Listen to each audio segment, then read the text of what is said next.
What's poppin', everybody? Hello and welcome to Popcorn Culture. My name is Ben Carlin and I am your host. Here with me today is my brother Jay, who will be in every episode. Ben, do you know what I was thinking about while we were doing the thumbnailingtons just now? What were you thinking about when we were doing the thumbnailingtons just now? Okay, so you know, like the classic imagery for Home Alone. Yes. Are you know? Yeah. Oh yeah. Of course. Like Right. the hands-on face thing. Hands-on face screaming. Yeah. Which was always one of those things where is that like aftershave? Is that supposed to like burn? I'm glad this is exactly what you brought up, Ben, because yes, what always bothers me about the imagery for Home Alone is that him making that face has nothing to do with him being like the wet bandits invading the house. That's so you know? true. Yeah. Like he never makes that face. It's not like, oh my God, there's burglars. It's like he makes the face when he is in his parents' bathroom and he puts aftershave, I guess, on his face. I guess that's what's happening. And like every time I watch that movie, like every single time, it makes me feel so dumb because I watch that scene and I have no idea what's happening. Like he puts it on his face and it must burn, but I'm like, I think aftershave is something that has just like gone by the wayside, maybe. Like I've never used it. Whatever he's putting on his face, don't know what it is. I literally don't know I don't know what aftershave is or if it is different from cologne or like if it was supposed to help with like if instead of like a scent related thing, if it was supposed to help like cool like ease your face after you've like had like a close shave or something like that. But here's the thing, he's not shaving. Oh no, I know. Like, yeah, I mean he's a small child. He's a small child. He has not shaved his face. He has nothing to shave. He's just like putting it on. It's like presumably he's putting it on because he's seen his dad do this. Yes, but like to me, if it burns. If it's supposed to be something post-shave and it burns, then it must just be because whatever you're putting on your face, like it like hurts on the newly like razored skin, right? Which he would not have. Yes, yeah. So like, yeah. What is he like? If it just hurts to put on your skin at all, this like, how did this ever catch on? And maybe this is why it's not around anymore. But like, it always makes me feel so dumb because I'm like, this is a little kid interacting with an adult man's thing, and that's. Like why? I guess why it's funny, but like now I'm an adult and I still don't know what's happening, and it makes me feel extra dumb because it's like the poster of the movie. I know, it's such iconic imagery. The movie doesn't go away because it's a Christmas movie and it comes back every year, and I have to feel dumb every year. But it would be hilarious to me if the image that they did famously use on the cover or on like all the posters and everything was for something that was actually like a little bit of like a movie fail too. If it was sort of like, okay, like we did it because it would be funny and because like most adults when they're shaving like kind of famously like stings when you put it on your face, but of course it wouldn't actually hurt him because he's not actually doing anything, but then like it became like so like relevant, or it seemed to like express his it was the best image we had of Macaulay Culkin looking just like terrified or shocked or something, alarmed, so it fit really well with what we're going for here, but also it never would have bothered him in the first place because he wasn't actually shaving because blah blah blah. But it's funny because it actually does remind me when I was a little kid. I remember going over to my childhood best friend's house, and we I feel like in our house we didn't really do like the mouthwash thing, like Listerine or whatever. Yeah, right. Which I don't know really why, but this was like one of those things like when I would go over to my friend's house, it was sort of like a novelty, like part of the experience was like you go and brush your teeth, and then they had like the beginner mode, which was like bubblegum flavored mouthwash, which was my personal preference, because the first time you ever do like actual Listerine mouthwash, it is like, whoo, okay, like I feel like I'm breathing out got the alcohol in it. Yeah, exactly. Yeah, it's like I feel like I'm breathing fumes or something afterwards. It was like such a like I don't know what like so I could almost see if you've like lived your life up to a certain point, you've never experienced like the full blown like Listerine mouthwash experience, and then you do, it's sort of like whoa, like that was a lot, but it still wouldn't merit the hands on the face scream reaction. Right. So it must be the case that whatever aftershave was intending to do was even more like visceral. Yeah. I guess so. So anyway, I was making your face during the thumbnails where I put my hands on my face like Home Alone style. Nice. And it just then I felt dumb because I was like, hey, this is a Home Alone thing. I was like, that's a joke I don't get. but I feel like I should because I'm 35. So. Right. Yeah. It's like at this point, I probably should have interacted with whatever he was interacting with. It is such an example too of something that I could it feels like I should so easily be able to Google. And even though no one would know that I'd Google it, I'd feel so embarrassed for having needed to Google it. Yeah. You know, like how does that stop you ever? You're like, boy, the answer's there, but I'm pretty embarrassed even to look it up, even though that would just give me the answer. No, I don't have that. This is almost like your salad guilt from last week. Oh, yeah. Where it's like I feel like I don't have any. Well, actually, okay. I was about to say I don't have any shame about Googling something. I will say that because my we have an iMac in like our kitchen at home, and so like all of the Apple devices or whatever are all synced up. So like the stuff that I Google and search at work versus like from my phone versus from like the home computer, like it all has like the same iCloudified ominous. Right, you're logged in on like the same Gmail account everywhere. Yeah, exactly. Yeah. Right. So like all of the information. So it's always really complicated, but like when I'm Christmas shopping for Alice, because like if she goes and she like opens up the computer and like, you know, clicks like the search bar and it drops down like the recently searched thing, and it's like, oh, you know, like that must be a like. I'm afraid it'll be like a giveaway. So sometimes not even sometimes, when I'm Christmas shopping for Alice in particular, I'll always go like incognito. Yeah. And that way it's like, it's like being like preserved or whatever from that particular like drop down menus and that type of thing. And so I will say like occasionally there will be a search that I will do where it's like, I would rather if this existed somewhere else. So that like when Alice like logs in later, she's not like, oh, okay. Ben doesn't know how trapezoids work or somting like that. But then on the flip side of this, I mean, it is hilarious and also like, I'm going to say upsetting, but it's not actually upsetting. But like very frequently we will have conversations in like the main area here at SCB where we'll be like talking about like, oh yeah, who did win Best Picture last year? And it's like, was it so-and-so? It's like, oh no, I can't remember. No, maybe it was this one. And it was like, we could solve this really fast. Right. And I don't know if this is something that maybe more people like the game of being like, no, I can remember. I don't want to look it up because it's in my brain and I can get there on my own. And maybe for me, I'm just like shortest path is always the easiest. It's like let's just get to the answer. Like this is so solvable that like you won't even have to click a web page. Like the auto-filled like result will tell you be there. Yeah, who won Best Picture last year or whatever. Yeah. So I can never tell whether or not this is like a pride type thing. It's like no. I can do this. Like, you know, it's like, I will not resort to looking up the answer because I can remember it. Yeah. It's like, in a weird way, like having a conversation about who won Best Actor last year at the Academy Awards. It's kind of like, it's like a very old fashioned conversation, you know, like trying to discuss the information out of yourselves when you could just get the answer. So it's like so readily available. I know, this is interesting because I think like a lot of what we do, like you've always done such a remarkable job of like maintaining like trivia in your brain about like all the various things that we cover and a lot of things that we don't cover. Like I'm sure that okay, let's see here. Oh boy, what is in Rugrats, the TV show? Yeah. What is Susie's last name? Carmichael. Wow. Wow. What a great example. It's like, let me just pick something. Like I haven't thought about or watched an episode of Rugrats in 20 years easily. If you not, didn't know that? But you still knew Susie's name. I would, as I was pulling the thought together, I was like, what's a good example of a question that we can deep dive into here? But like you've always been so good at this. But like one of the things that I think has blown my mind, and so like we do like our trivia show, J vs. Ben or whatever, and for a very long time, I mean, I think this past year, I think that we finally reached maybe a closer state of like competitiveness, at least in those shows. But forever and ever and ever, it was something where I, like, you know, if I won 2 a year, it was like, whoa, like, Ben won. It wasn't even Ben won. It was like, what happened to Jay that day? You know, like you must have been distracted. Right. Or the like, story's still about me somehow. Yes, right, exactly. Yeah. It was you had a bad day, not me having a good day. Dude, this used to drive me crazy in college about the Dallas Cowboys. Okay. Like I would like watch a lot of like NFL football back then. And of course the Cowboys are almost always better than the Commanders or, you know, or Washington, and they're Yeah. like one of the big rivals.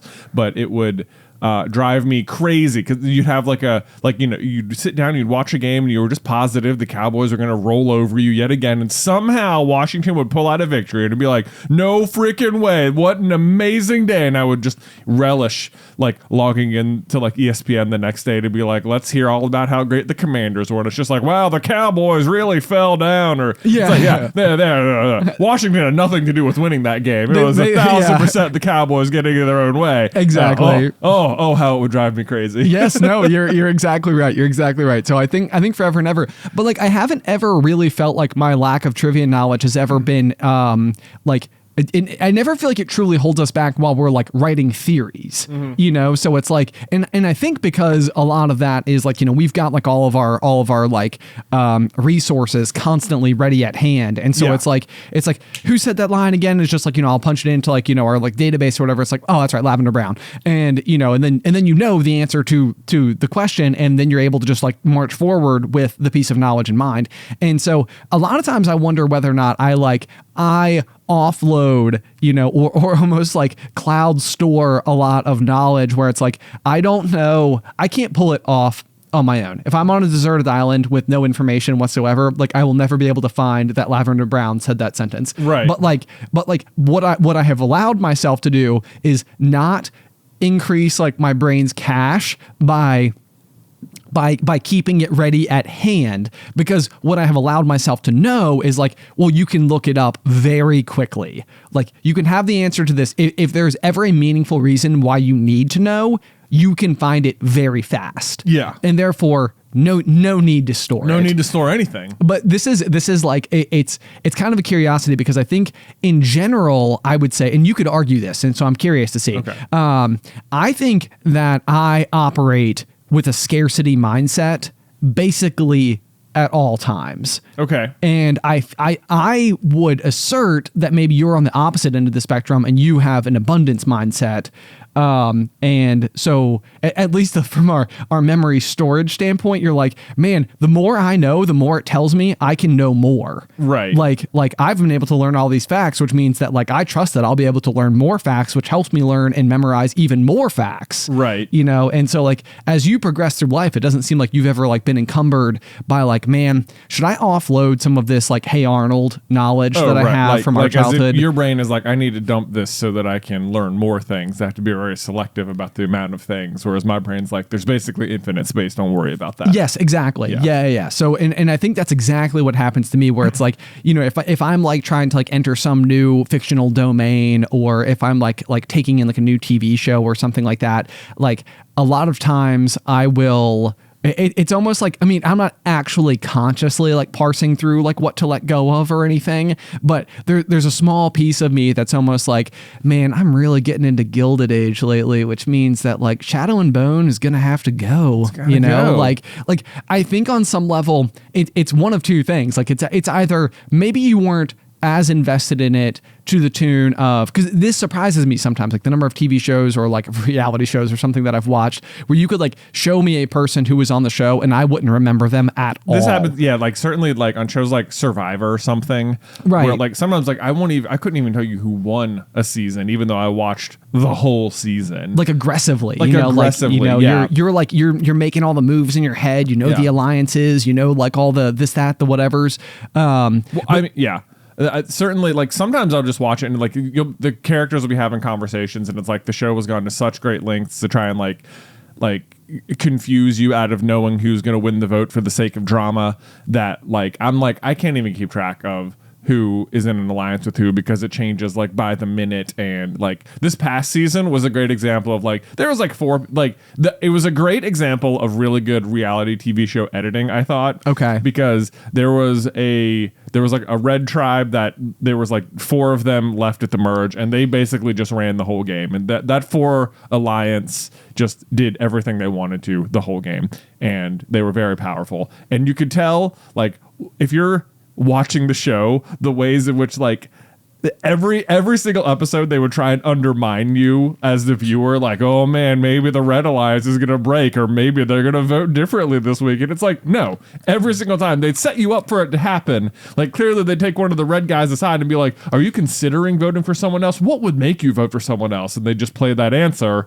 and you'd be like, oh man, maybe Drew's gonna break the alliance. But like, they didn't at all. Yeah, they just right. it was very obvious those 4 people are just going, and there's nothing they can do about it. Yes. You know, you're absolutely right. And then that's the other thing too, is that like when I'm watching the show, a lot of times I'm like, all I'm playing in my head over and over and over is whether or not it's like, could I do this? What would I do in this situation? How would I respond to that? Who would I go talk to? Would I trust this person? Would I be like, would I lie? Would I like, you know, And this is exactly where I think they edit together reality TV in such a good way that like you sitting there on the couch are like almost like overwhelmed because you're like, oh my gosh, but then this person talked to that person and then who are they voting for? And they're trying to split the votes. And oh my gosh, I like, you know, but I wonder if in real life it's like a lot more like obvious. And I don't even know if like obvious is the right thing. Because I mean, obviously blindsides happen. People say like, I was blindsided. Like I didn't know this was coming. But like, I do wonder if it's less confusing in real life. And they're showing you this like weird Rubik's Cube twisted knot version of events because that helps it be entertaining to like watch whatever unfolds. Yeah. There's almost a very clear formula where it seems like, you know, they come out of the, like whatever challenge, somebody's won immunity. They'll basically say right away, like this person's going home, and there's no way that they could say themselves, that person's never going home. Right. Like, you know, they'll always establish right away, this person, they're doomed. Or even if it is the case where it's just like, yeah, as long as that person doesn't win the challenge, they're going home. And like, if that's completely true, that like, okay, they didn't win the challenge, and everyone just knows, it's going, and they'll come back no matter what. They will throw in an extra edit that's like, they made a play for it. Who knows? Maybe they flipped 3 people or whatever. They won't let you just like go into tribal council knowing what's going to happen. They will try and throw like a slice of doubt at you. Yes, for the sake of the entertainment, and like, thank goodness they do, because otherwise I think there'd be a lot of seasons where it's just very boring. Right. It's just like dominating whatever. Yeah.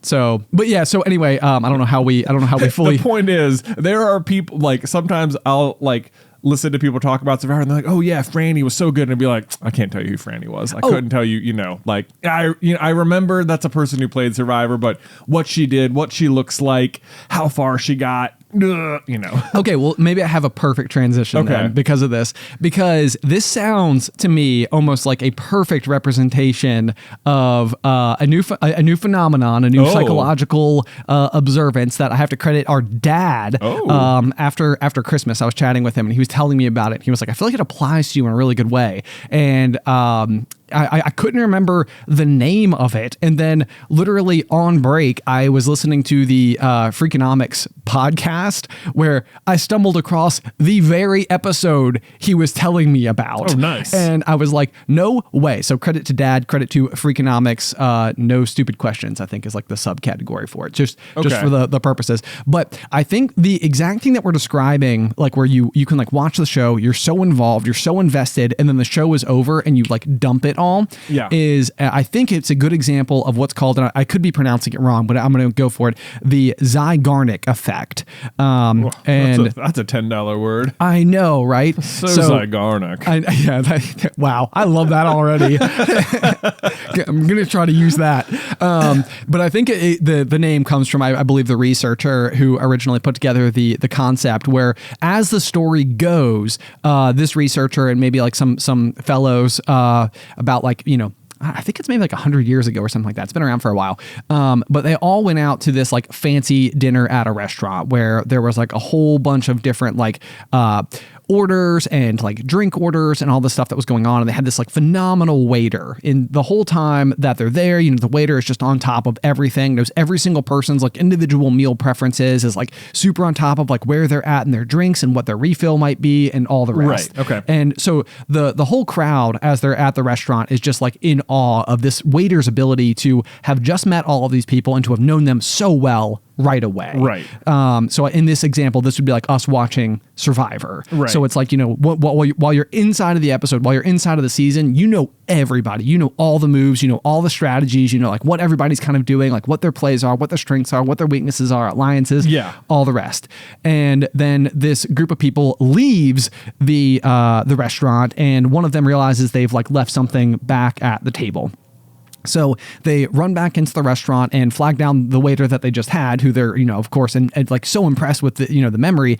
And they're like, hey, I was just sitting at that table over there. I think I left my jacket. And the waiter is like, I'm sorry, like, who are you? And they were like, wait, you remember all of our meals, all of our preferences, all of our drink orders, and you don't remember me from 10 minutes ago? Right. And so they've said that as time has gone on, this particular story is kind of like part of the mythos of the origin story, and maybe it's just a very good representation of how what they're going for, how the concept came to be. But it doesn't mean that it's not still a fairly real concept, which is that for that waiter, it's very important while the guests are there to be like, that's what this person is doing, like they need to be able to cater to, the guests as best as possible and provide them with a positive experience and all the rest.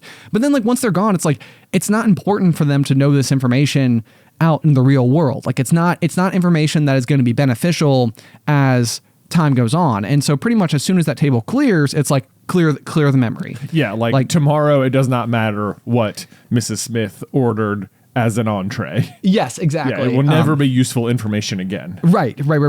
And so you can translate this oftentimes, like if you were ever one of those students, in high school or college or whatever, where you would go and you would like cram for an exam, you would take the exam, and then the moment the exam was over, it was sort of like, can you still explain what mitosis is? And it's like, no. It's like, but you got an A. It's like, you should be able to, like you learned it, right? And it's like, well, I learned it enough to pass the examination. And then once the examination was over, I didn't have a practical application for that information, so I let go of it. Right. Now, what's interesting about this is I think as it translates, so to me, that's the Survivor example. It's like, it's important to know everybody's strategies and stuff like that while you're watching. But then like once you know who wins, once you get the answer to the question, who is going to like emerge triumphant, the rest of it doesn't super matter. Right. So maybe the main thing you might remember is the winner of a season, but even then, like once you get to the next season, you've got like a whole new batch of characters to pay attention to. And maybe at this point in time, like whoever won season 44 isn't ultra relevant to season 45 because, like now you've got like that same strategy might not work again, right? Because it's a different group of people. It's a different group of people, different group of personalities, different alliances altogether. So even that information might just get like dumped from the back of your brain. But the other question with this, then it has to do with the concept of closure. And basically like what's happening is that like the closure that you get while watching the Game of Survivor or taking your exam is successfully completing the mission. And once you've completed the mission, you're able to let it go. The problem is that, and as let me try it again, the Zeigarnik effect as it applies to closure out there in the real world is that a lot of times people need a sense of closure with another individual because without it, they can't pass the test. They can't see the finale. So all you would ever know is like you're like left in this sort of like limbo land where like something has happened with another person, and because you've never like gotten to the end of the test, so to speak, you don't ever get to let go of the information, and then that information just like lives with you. So like if you're ever lying awake in the middle of the night, like having like an argument with somebody in your head where you never got to like get in the last word or like solve the problem or feel at peace with that person about something, it's like you can't let it go. And then it like, that's like rumination, like that is the problem where now it's just like in this cycle and it lives rent free in your head. Does this ever happen to you is like one question. Yeah, I think so. Where it just sort of feels like, boy, it's been like years since something happened. And sometimes if I let my mind wander over to a situation, it's just like, yeah, I can pick you right back up with all the injustices of this situation. Yeah. Even though like none of these people even live here and I haven't talked to them in, 2 years or whatever. It's just like, yeah, but like somehow the information still just like feels fresh. Yeah, exactly. Yeah. It's just like it's like completely unresolved. And so one of the interesting examples of this for me is one of the like shock factors I'll occasionally get is once upon a time I would say I had what I would regard as the best breakup of my life. Oh, great. And this was like one of those things where going back to high school, I was probably the worst. about a breakup because like there's, I mean, as like your classic people pleaser, to me, there's nothing in the world worse than making this person not happy. Like, I don't want that to happen. Even if by being with them, they are making me unhappy, I would still rather not hurt their feelings. Right. You know, it's like that stinks and I don't want to have to do this. And so I would constantly like, you know, try to soften the blow, or like, you know, there's all the cliche lines like we could still be friends, or like maybe we'll just like take a break for a little while and we could try again at some other time, right? You know, or one of those things. And what it would do is it would leave the person with this like without closure, with a lingering sense of hope that maybe it's not over yet, that maybe there's still something that could come from this if like the circumstances align more correctly, which very frequently just is not the case. The person is just attempting to let you down gently. Right. The irony is that in attempting to let somebody down gently, you might be doing more harm. Right. Because you've left that door open. You've the wound is left open. There's no stitches. Exactly. Yeah. Exactly. So, you know, you might get to the final vote in Survivor, and it's sort of like, well, we're pretty sure that this person won, but we're going to have to wait like a year until we can like re-review the tapes because the other person may have actually won. So like, we're going to have to wait and find out, you know, and it's kind of like, all right, okay, well then, but I'd be willing to bet that if that happened, then you might be more invested for that whole year in waiting to find the outcome. Right. So I feel like once upon a time, when I say like I had the best breakup of my life, what I did was like going into it is I was like, this is not a decision that I can make lightly. You know, this is a decision that I need to be very clear in my intentions about how I am doing this. And I think that came from a certain amount of, you know, like experience and then just overall maturity in life and kind of like growing as an individual and everything. But more than anything, it was like, I know that the worst thing I could do for this person is to leave any hope on the table at all. Right. And so in the breakup, that was what I did. It was just sort of like, there is absolutely no chance that I would like revisit this. Like, this has to be it. This will be done forever. And that's that. Right. And what has been amazing to me is that since that day, I have never once had the compulsion to go and like do like the Facebook stalking, the Instagram, you know, like whatever, and be like, well, what are they up to now? Like what's going on? What happened? Where did their life go? You know, like I don't have any lingering curiosity. Like I absolutely unequivocally let it go. Yeah.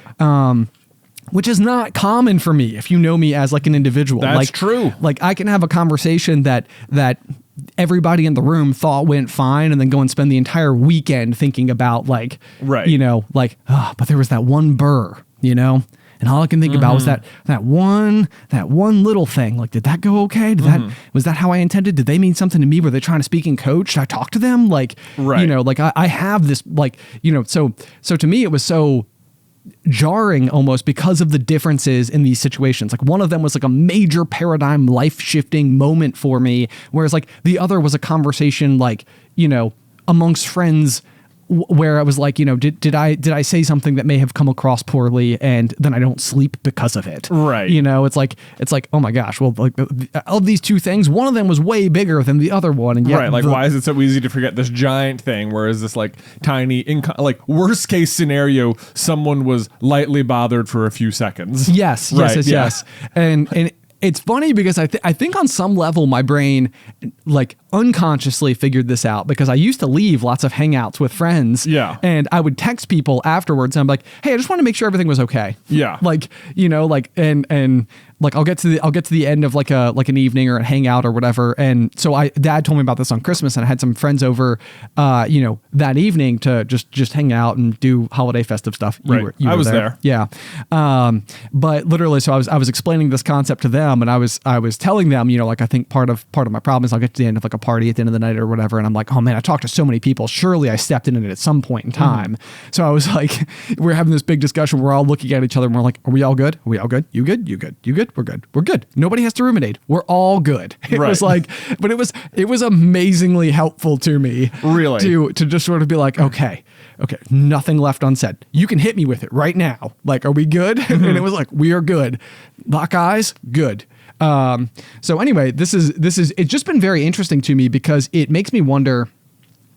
I think a lot of times when I have something left over, I worry about going and disrupting someone's life. So like if I'm ruminating on something from something that happened years ago, we sometimes talk about like the heavyweights conversation, which is a heavyweights is just a different podcast. Or basically the whole premise of that show is to close these doors. That's exactly it. Yes, and I think that like when I've listened to that show in the past, like so this could be the case where like maybe somebody excluded you or denied you entrance to a fraternity in college, and it's been 15 years, and you always felt like your life took on a completely different path because of it, and so then the host will reach out to the president of the fraternity sorority the time you were there. They'll get you both on a Zoom call. There'll be like a big discussion. It's like, hey, this happened. Was there a reason why I wasn't involved? It's like, yeah, we actually thought it'd be for your own good. We were worried about you. And it's like, no way, that was the reason. It's like, oh, that's so good. Like whatever. Because I felt bad about myself for 15 years. Yeah. Exactly. Right. Yeah. So you can finally let go of it.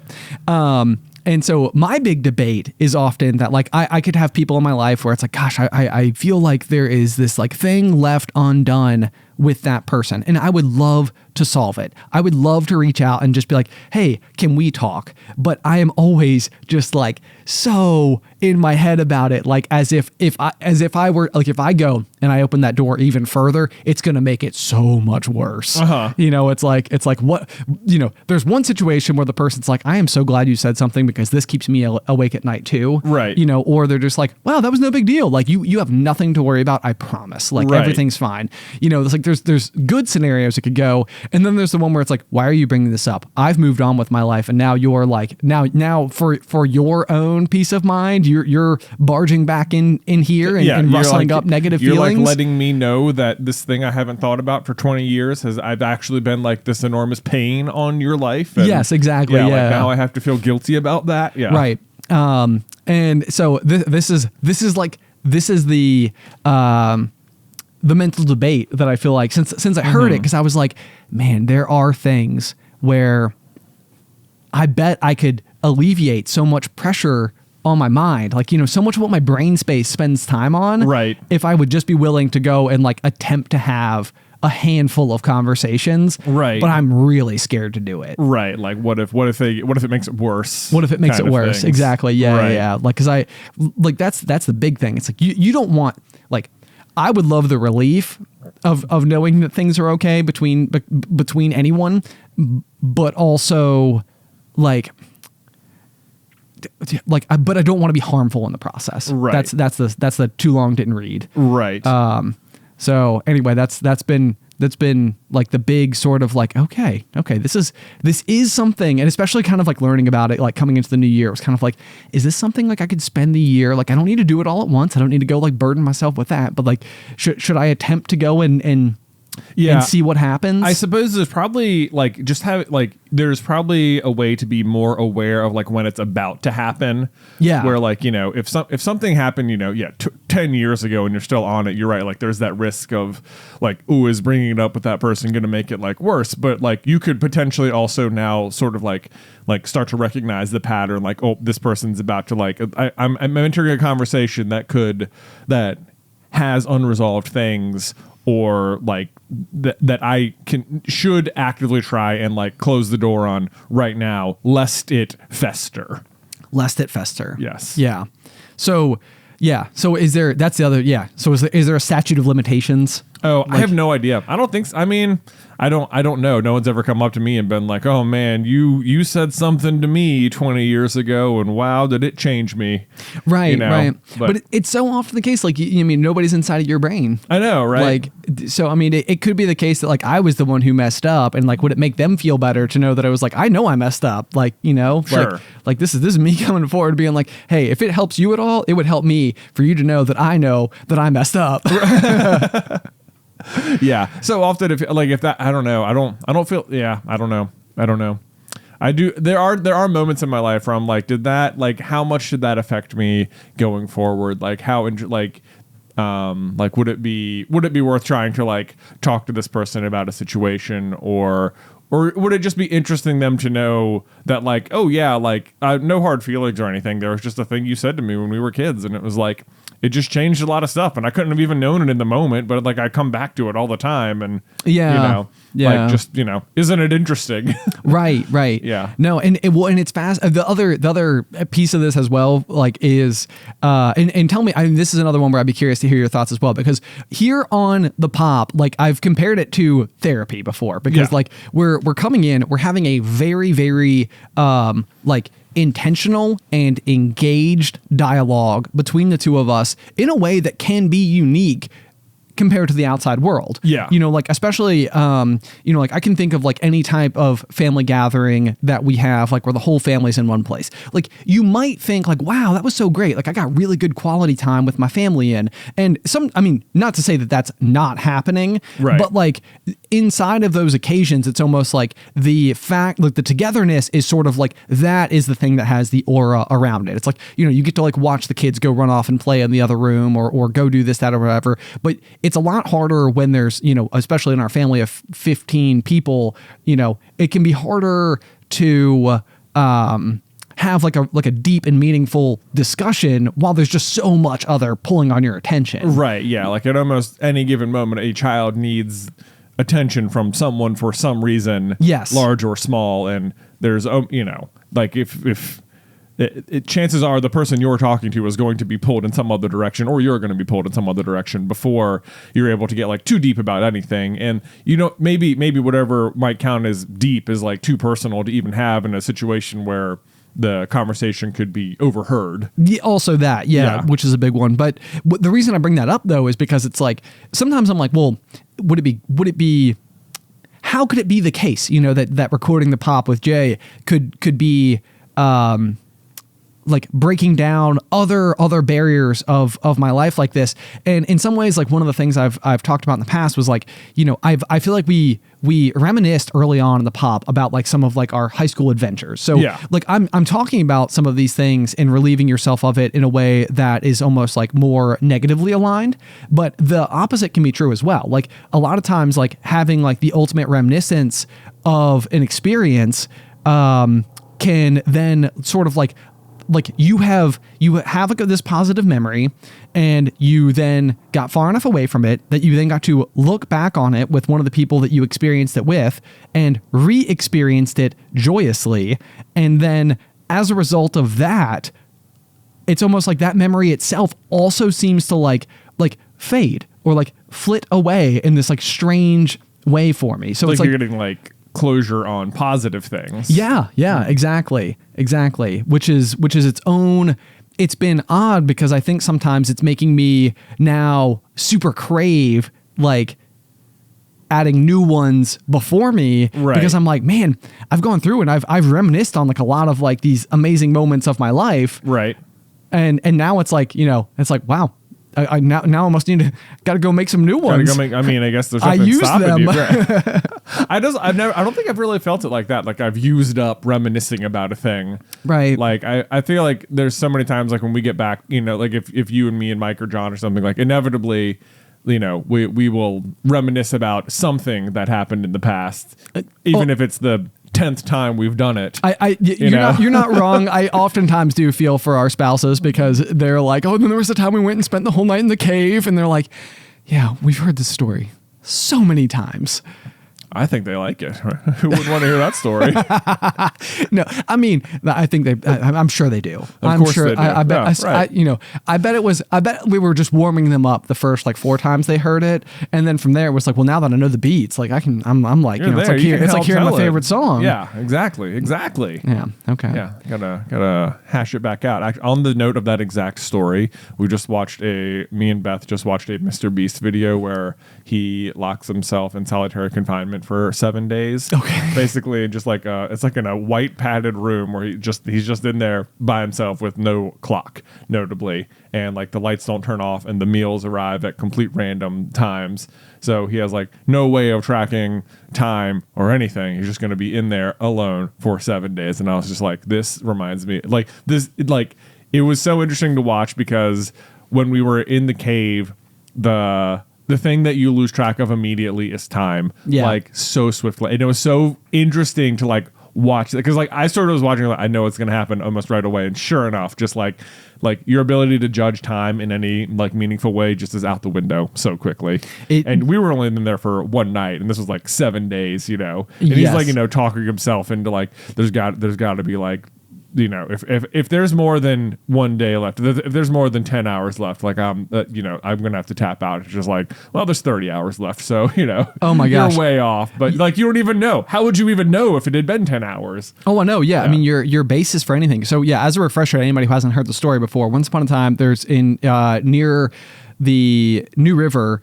in Blacksburg, I guess, there is the New River Cave. And once upon a time, we used to go like spelunking, I guess, is probably the closest to technical term for what we were doing. I think spelunking, I think that describes being in underwater caves. Oh, is it? Okay. Yeah, I didn't like realize diving. that. Okay. Yeah. Okay. Yeah. Well, so anyway, what we would do though is we would like gear up. We would have like headlamps and all this type of stuff, and we would like helmets and all the rest, and we would go into a cave, with an underground map of like where the cave goes and what it does and everything. But we would go so far into the earth that, I mean, like if you turn all the lights off, it is nothing but like thick velvet black. Such like, darkness. There is, I mean, you can't see your fingers directly in front of your face. Not you could probably sleep with your eyes open because like there is no difference between them being closed and shut. Right.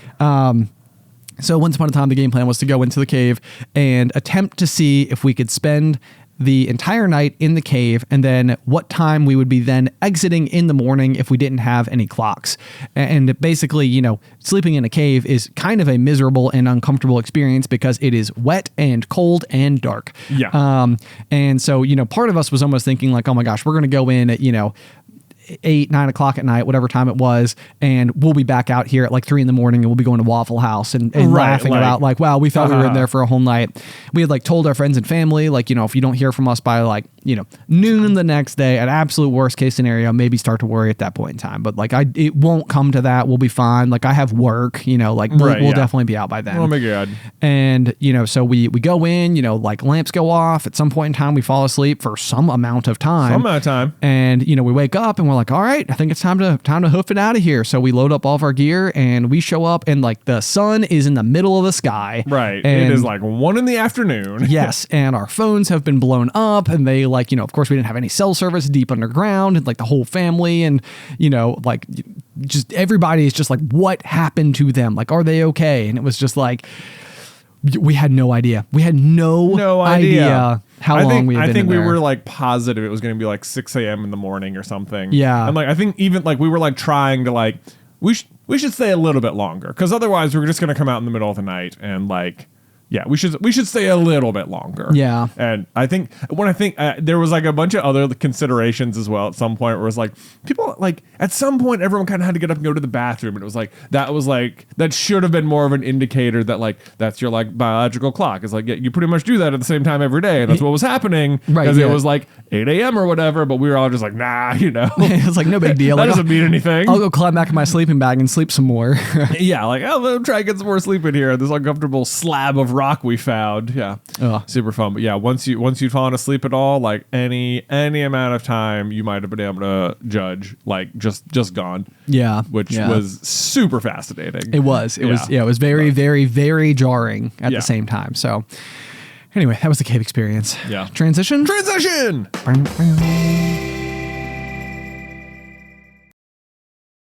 Ben, I've been having a weird month or so. Okay. Wherein, because we were so busy in the month of December, like with holiday parties and just general things to do on the weekend, that I have been very disconnected from the Pokemon trading card game. Oh. Wherein I would say at this point, it has probably been like a month since I have like played a game at all. Wow. I mean, it is very unusual for you, because I feel like once upon a time you had your main job, and like Super Carlin Brothers was the thing that you did like when you weren't thinking about your main job or what you were having to think about. Yeah. And it seems like the TCG has largely become the thing that you think about that's not here. Yeah. Like it was like this. Oh, it was like new hobby. It's like, oh yay, trading cards. And like, we have like the show where we open them, and like, I would say for the most part, most of my YouTube consumption was just like more like Pokemon trading card game stuff. Like, oh, like, be aware of this. This is new in the meta. This is what the top decks are. These are sort of the funny like creative decks people have come up with right now. Or that's what you should. This is what tournament's happening. This is the new set that's on the horizon. Like we just finished filming an episode of Box Break. It's like I can't even tell you the name of the next set. And it's like it has been so like such a weird experience to me to have been like so deep and like so all focused on it, and to suddenly just be like I haven't done anything. I've like barely interacted with it, like for like a month. Like even when we opened the cards, I was like, God, I forgot what cards were in this set a little bit.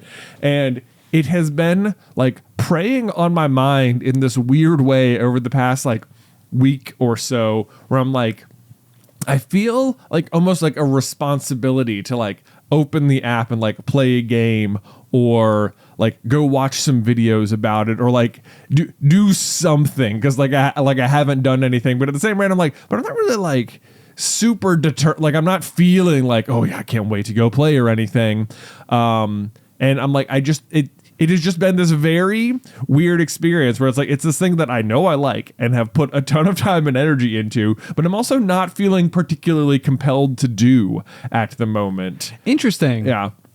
So well, do you have, sorry, I don't know that. Yeah. I don't know. What's your take? What's my take? Yeah. Well, so, I mean, this is not to try to like parallel everything back to the same exact scenario, but it's a curiosity a little bit, because I have on occasion gone through similar experiences I'm going to compare it to the Zeigarnik Effect a little bit, because I think like in my mind, so if I'm like, sitting across from you trying to like break down mentally what could have happened.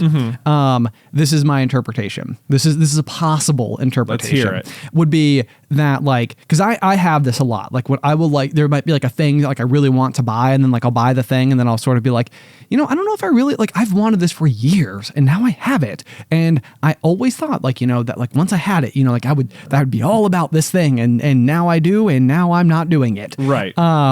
And so that can be kind of like its own interesting version of like getting to the, the end of the proverbial quiz. But like, I wonder if on any level, like this was something that we loved as kids, right? Like we were so into it. And I feel like I would like, as like a brotherhood, me, you, and Tyler, I feel like we all really wanted the cards. But I feel like maybe you more than, I can't speak for Tyler, you more than me wanted to play the game. Right. And I feel like as kids, it was kind of like one of those things that like we never really were able to do to the potential that maybe we would have wanted to, or you weren't able to do to the potential, because who were you supposed to play with if like your two brothers were unwilling to right, you didn't want to play competitively play, and like did we really know the rules that well, and like there wasn't like the ecosystem of the internet and like the forums and all that type of stuff, like to go and find community, right, which exists in such a better way now than it did then. Sure. We also lived in a small town that probably, I don't even know if it had a card shop. Yeah. I mean, even if there were people gathering, even if there were like, tournaments for kids available, which almost certainly there were somewhere. Yeah. It wasn't the sort of thing that mom and dad could take one of you to for 5 hours on a weekend. Precisely. And leave the rest of the family behind, like unless everyone was all in on it. But then, is that how mom and dad want to spend their weekend? Also true. Probably not. Right. But so then I think what I witnessed as your brother and kind of being like close by for a lot of this is that then you got really into Yu-Gi-Oh for a period of time, where we had like some neighbors who were willing to play. Tyler did play that when I remember competitive with you. And like we would go downstairs and like the pool table in our basement, and you guys would have it like set up sort of as like the game board, so to speak. Many games of Yu-Gi-Oh. Yes. But once again, one of the things we talked about was like at that stage in life, it was like I could play the game, and it was always one of those where it was like if I could go to the tournaments on the weekend, which you were doing and I think doing reasonably well at. Yeah. But it was still like you still weren't able to have been able to fully experience like man, how great would it be if I could just buy each of the rare cards that I needed to have the best possible deck? Like I'd be unstoppable. There was always that like, yes, there was the sense of like I what is holding me back more than anything is card availability. Yes. Yeah. So then we make it yet another big step forward in our lives, and we're kind of like doing what we do here at Super Carlin Brothers, and it was kind of like, man, maybe we can do like some card opening, for like live streams, or like we can find some like different ways to like engage with it, because there's like a whole new, especially going through like the pandemic, like it seems like it had like just like a total resurgence, like the nostalgia is just like hit and everybody was back into it, and right. like card collecting became like a big thing again. So then we're starting to like amass cards again, and I feel like you were struggling with a kind of battle of like, can I commit like time, energy, and resource to go and do this and like compete like more intentionally, like practice, travel, big tournaments, regionals, you know, like doing the thing. And so then I feel like we spent a lot of 2023 like sending you to those places. Yeah. I mean, I went to 3 regional tournaments in 2023. Right. So like, I wonder if there's any part of you that feels like since you were a kid, and then really like this through line through your life, you're constantly like in this state of kind of like imaginative wonderment. Like it's not complete. It's not complete. Right. Yeah. Like it was always like, man, if I could just do that. And then if I could just, have more cards, if I find the right people to play, if I was willing to let myself spend the time, energy, and money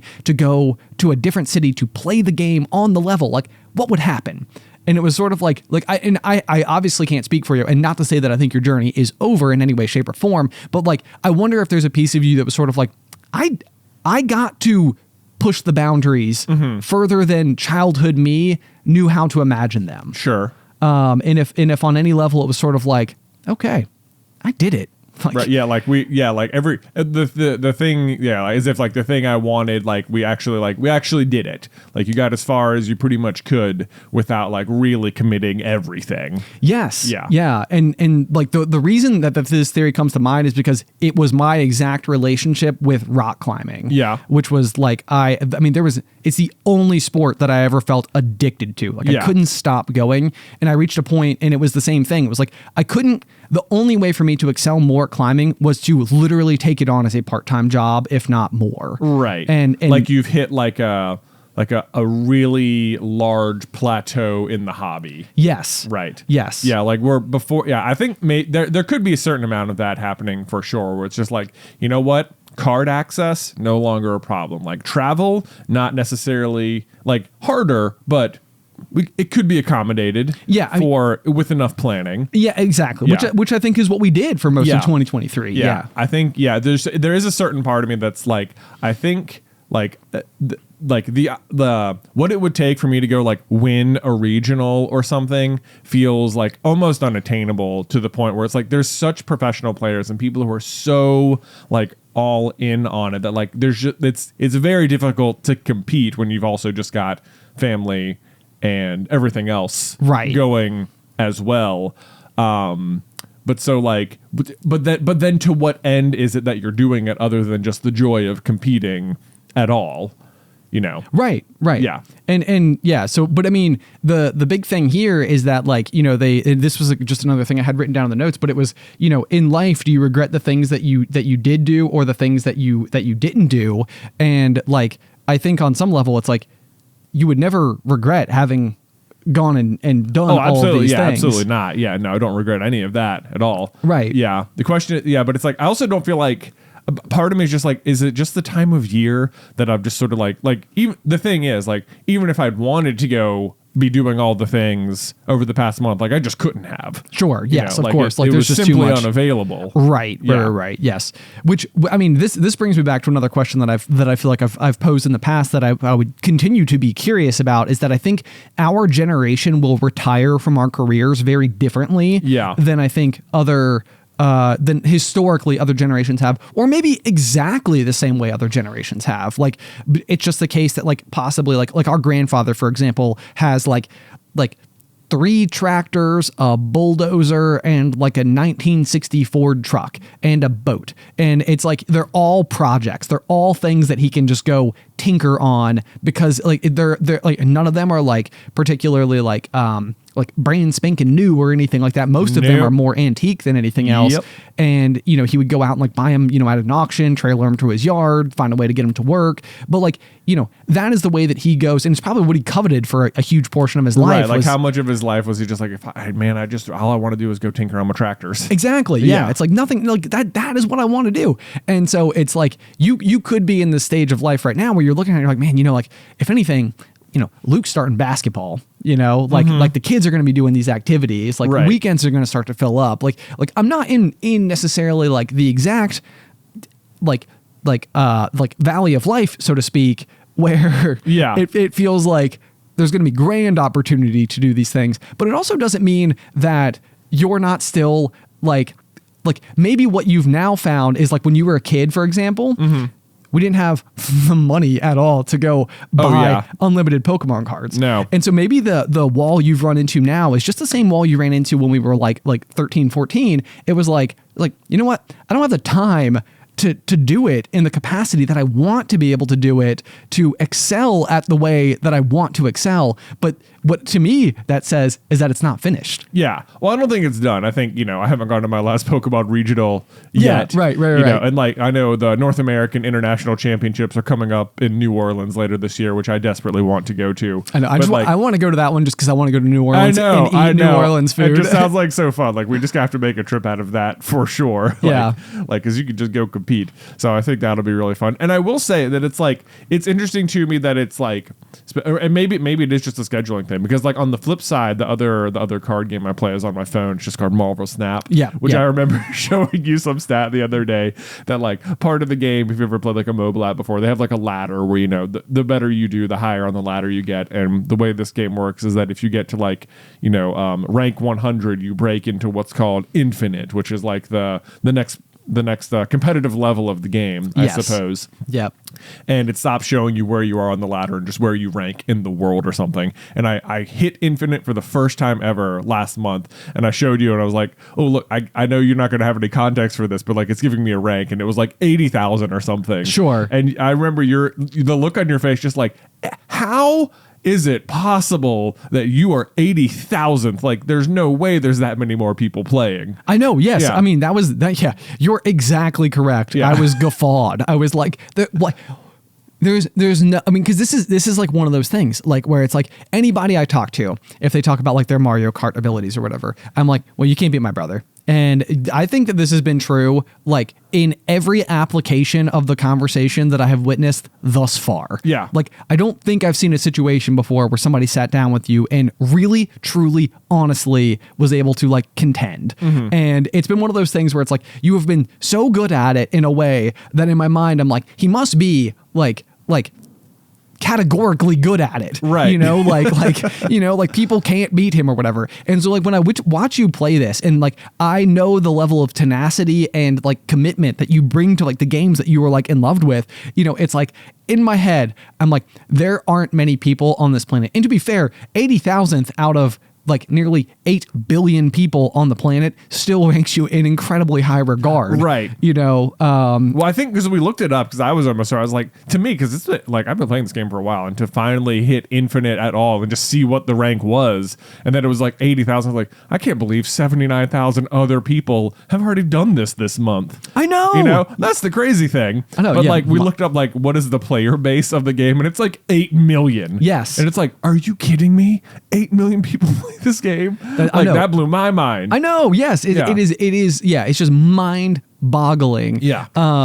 Yeah. So that was like one of those where I was like, I don't know how it is possible that there could be 80,000 people on this planet who have played as hard as he has played, when I know he is as good at strategic based games as he is. Right. Well, so this was a sort of an interesting tidbit. So that was the first time I ever did it. And we were like, I was like, I got to work early so I could try and make it, because I was at like, 98 or something. Okay. And I was like, I'm going to be at work early. All I'm going to do is sit out on the couch, work be darned. I'm going to make a solid effort at getting to 100. Like, I am going to do it. I know this is as close as I've ever been. I'm going to make it. It's going to happen. And like, we had to like go like, so the way it was going to work was that like at 2:00 that day, the month was going to reset. Oh, so, and I was like, if I don't get it by 2:00, I'll be reset down to like level 70 or something, and I'll have to do the whole thing over the next month again. I was like, I've got it. And I was like at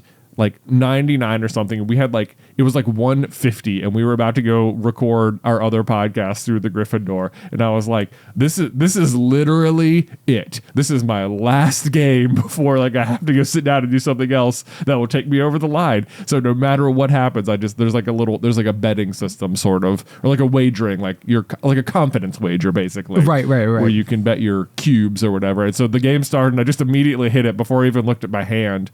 And like the other, I guess my opponent at some point felt like they were going to win, so they also did it, which pushed it to an 8 cube game, and I won, and I couldn't believe it, and I crossed over. So I literally got like over the line with like 2 minutes to spare, like skin on your teeth. Like I was like, oh my gosh, I can't believe I made it.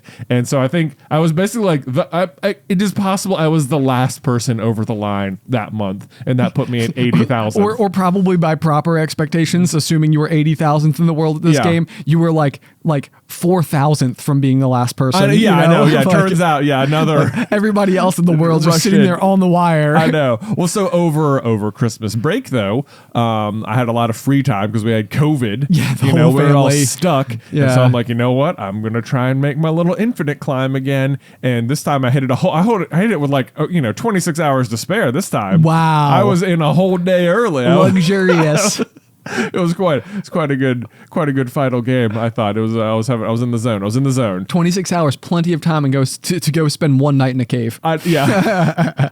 And the difference between getting there with like 2 minutes to spare and 26 hours to spare was, instead of being at 80,000, I was up to like 50,000. Oh my gosh. Which means like over the like if you, I mean, who knows what the conversion rate is, but it seems like over the course of that last day, like 30,000 more people must have crossed the line. Oh my god. Yeah. Yep. Yeah. That's wild. Crazy. So getting there like one day earlier just made like a huge jump difference. That is pretty impressive. Yeah. So now you've been as high as 50,000. I think I've been as high as 49. Yeah. Whoa, yeah. in the floors. Yeah, and then once you're in there, it seems like, if you win a big game, it'll move you up like, 1,000 spots at a time, but then you'll also drop correspondingly as well. But, yes. Yeah. So I was having a similar kind of experience where I was like, a classic Ben is that I basically found something like 15 years ago and have pretty much only ever enjoyed one game ever since then. Yeah. But there's the iconic tower defense game is Kingdom Rush. Oh, it's so good. It's the best tower defense game. It is game. the best. It's like all versions of it. Yes, it's so great. It's so great. But so I was playing, and if you play through, I think like the campaign once or whatever, it unlocks like horde mode, which is basically just like their monsters will just keep coming until you fail, which is honestly has always been like one of those things that like I have like loved inside of video games, because it's like nobody can beat it. There is no beating it. Right. You just continue to go. Just how far can you get? Exactly. And so I forget what it was. If I was like traveling over the summer or something, there was some impetus that led me to playing it a bunch on the plane. And normally I play it on the plane and only on the plane, and then I land, and then I don't open it again until I fly home, and then I don't open it again until the next time I go anywhere. Sort of have to like relearn it every time a little bit. Precisely. Yeah. And for whatever reason, I think it was because I found the horde mode for the first time ever instead of just like playing the campaign, and I was like, oh, this is pretty cool. This is pretty cool. Let me see how far I can go. And so for a while, I kept debating on bringing it up on the pop, because I almost like wanted to like put my like score out there and just challenge everybody to be like, come at me, bro. Like, and it was because it was exactly what you're talking about. There's like a worldwide leaderboard that you can like chime into, and it was sort of like this thing where it was like, and part of the problem with the game was that once you got so far, it would take you like 35 minutes to complete a round. Yeah. So like you were having to like set up all these like little things early on, and then you wouldn't know for like another like 25 to 30 minutes whether or not it was like working when push came to shove. Oh, that game, like the amount of time and effort you have to put into like getting another score at all is hard. It is. But I think I want to say I capped off, but it was very similar. So like I started like hitting like the global leaderboard or whatever, which I think was more out of like 1 million people, not anywhere near like what you're up against with Marvel Snap, and it's an ancient game. But I was getting to the point where it was like, I would get like a new high score and it would move me up from like 10,000th in the world to like 7,000th in the world. Right. Yeah.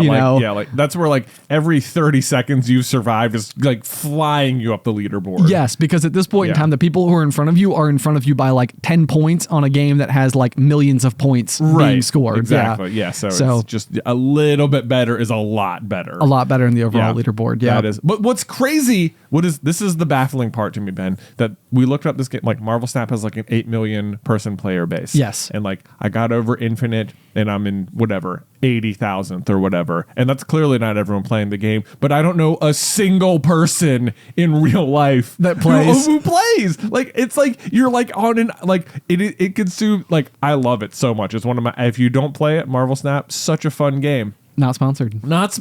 Yeah. But like, it's like I'm in there experiencing it, putting like time and energy into it, and it's like I'm on an island. It's like I don't know anyone who plays it in real life, despite there obviously being, hundreds of thousands of people who love this game. Yes. It's like, where are they? Yeah. Where my peeps at? Where is everyone? I don't get it.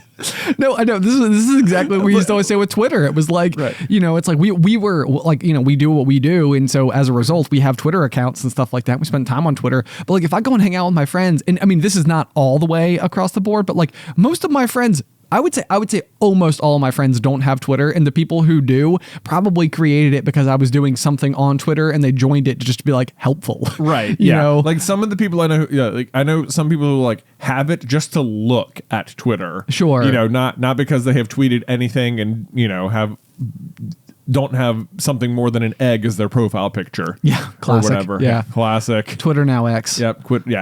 Sorry. The platform formerly known as Twitter. Whatever. Yeah.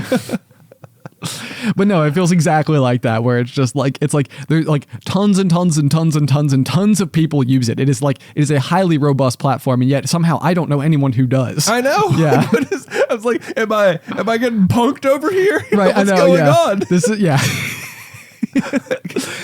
like, how could this be possible? How can I have so much fun with it and no one I know even is like has any idea? I wonder if this is like a shared problem. Like it would almost be like out, like being like in the middle of like the Pacific Ocean, and it's like millions of islands that are all 1 mile apart from each other, like just far enough that you probably can't even see them off in the distance. But like whatever that distance is, that's exactly how far every other person is. So every single person who plays thinks that they're the only one who does, and yet they are surrounded by just like miles and miles and miles and miles and miles in every single direction of other people who are just alone on their islands. Right. This is like everyone like afraid to say they play. Or maybe it's just the sort of thing you wouldn't assume comes up. Maybe not. Yeah. The game I played before this was called Clash Royale. Same thing. Just hyper popular game. Yeah. Like, and I used to play it. I don't anymore. But like, I played it for years without knowing another person in real life who played it until one day, I was at the dentist and my dental hygienist had like finished doing like the cleaning, and we're like, okay, the dentist will be over in like a minute. And it had been like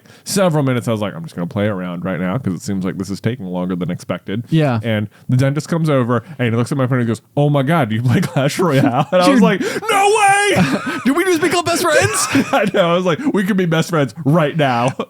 Okay, so here's the question though: I wonder if this is the case for people. If there is something inherent about like using what mobile games you do. I wonder if like for some reason it feels personal. Like it feels like something that you do alone. Like if they're almost meant to be like a one-way relationship type thing. Yeah. Because on top of this, I am certain that plenty of my friends have mobile games that they play. I'm pretty sure Kat in the office for a while was like really big in like a Mario Kart version of like an app-based game. Right, yeah. But it was like one of those things where she was like, I play it all the time. And I was like, I have never seen you play it before. Never. Like, not once. And of course, I spent a lot of time around you, so of course, I've seen you play Marvel Snap before. But like, plus you're often waiting for me in here to come and record the show, and like I'll walk in, and you're right. like, Hold on, let me finish a game real quick. Yeah, who's waiting on who now? Yeah. No, I'm just kidding. But like, I wonder if this is a thing. Like, and I'm not asserting that it is. I'm just curious if it is that, like, if people in their relationships with their games is because I suspect that people are playing their mobile games when they are otherwise bored, and chances are, if you are bored, it's because you're not around other people. Yeah. So like, it's not like you're sitting down to play with someone else. Right. You're right. It is like a hard to identify like shared hobby or something. Right. Yeah, that's exactly it. So like, I wonder, and I almost even wonder if like our own perceptions of mobile games. So like not to throw car brands under the bus or anything like that, because I have no issues or judgments on these whatsoever. But I know that both like Kia and Hyundai for quite some time have been doing a really, really good job of finding their way into the like automobile conversation by making like really great cars. Yeah. But if you date back to like the early 90s, at some point in time, I think Kia literally ran a buy one, get one free campaign for one of their cars. And it was like a fairly inexpensive car, and you got two of them. Right. And it was because at some point in time, they were competing on the basis of value, not really on quality, which has changed drastically. And they're much, our dad drives a Hyundai now. They're much better vehicles than they once were, but they're still fighting the perception that had existed in the past. Right. And I wonder if mobile games have this in any way where, like, if you're playing like Breath of the Wild, for example, it's like it has so much clout and like cachet attached to it that like you have no qualms whatsoever about coming in and being like, yeah, I played like 2 hours of Breath of the Wild last night, because you know that people will like resonate and get that. But I wonder if you think that if you said like, I spent 2 hours playing Marvel Snap last night, someone's going to be like, you got to find something better to do. I know. Like, I think there is like this line with specifically mobile games where it's like, I will play it when I have nothing else to do, but it's never like I'm like looking forward to play. I'm never like identifying it as like a hobby or something. Yes. Yeah. And it's funny because it's like, to me, it feels like there's something inherently, from a perception standpoint, cheaper about the experience of a mobile game versus like a console game or a PC game. Yeah. But I think that probably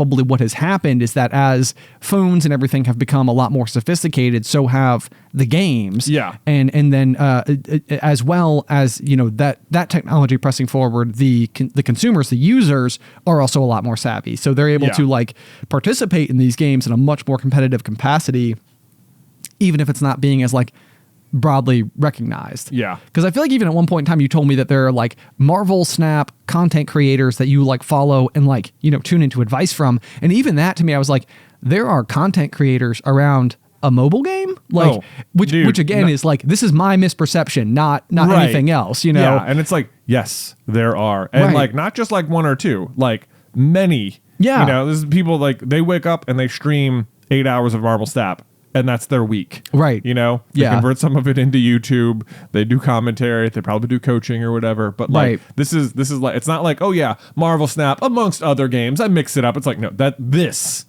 Right. Right. Yes. So go ahead. No, sorry. So what I was trying to surmise here really quickly is that I was trying to look. So I think this is for 2022. So maybe there could be a more recent piece of data for 2023. But this is saying that in the year 2022, Marvel Snap from Second Dinner Studios Inc. Generated $116 million in revenue.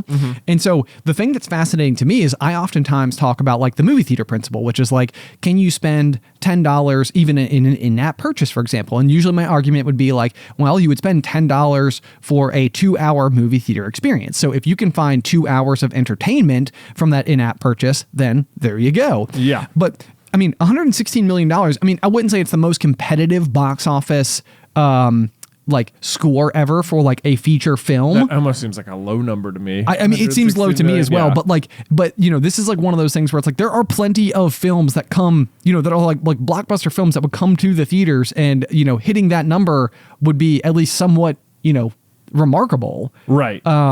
And so, I mean, to me, that's wild, because this, even if like, that's just one app, Yeah. You know, and This then says in 2023, Marvel Snap generates 8 to 9 million per month on average. 8 to 9 million. Which I guess still gets you to about the same number. Yeah, okay. Yeah. Yep. That sounds about crazy. right. Yeah. Well, that is anyway, wild. So my question for you guys is, one, if you play Marvel Snap, please let me know, because I feel like I must know people. Can you add friends? I don't know. There's not like a friendship. There's not like clans or anything in there yet. darn. Although, man, I think that's coming this year, and we should have a popcorn culture clan if that happens. That But would be otherwise, not even just Marvel Snap. Do you play a mobile game with like any amount of like intentional intensity outside of I'm sort of bored right now? Like, just do you have a game you play? Yes. On your phone that like you are dedicated to? Right. I want to know. Yes. Like, just because it would just make me feel more comfortable, I think, if I just knew that other people do.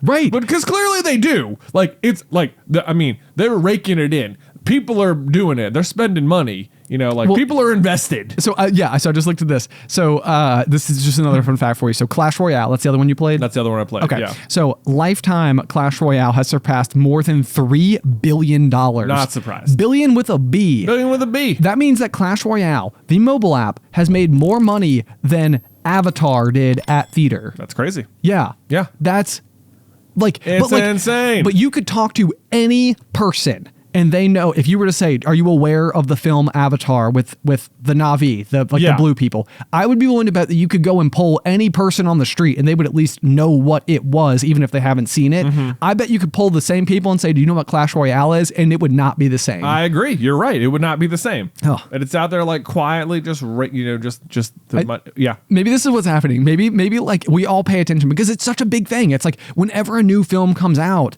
like you're like, oh, but how did they do at the box office? Like it's a testament to whether or not the film is good. It's its box office score. And this app alone is absolutely smashing the best box office score. Yeah. Absolutely. Absolutely. Oh my God, that's so funny. Okay, yeah. So be sure to let us know which mobile games do you play and how invested have you been with them? Are you competitive? Are you into it? Yeah. Do you think you can beat us at Marvel Snap and or Kingdom Rush? Oh, bring it on. There you go. Send all your feedback to popcornculturepod@gmail.com. Otherwise, if you would like to support the show, you can do so by heading on over to patreon.com/popcornculture, where we have a variety of fun tiers available for you and some additional content if you want to check it out. Patreon.com/popcornculture. Otherwise, until next time, Pop.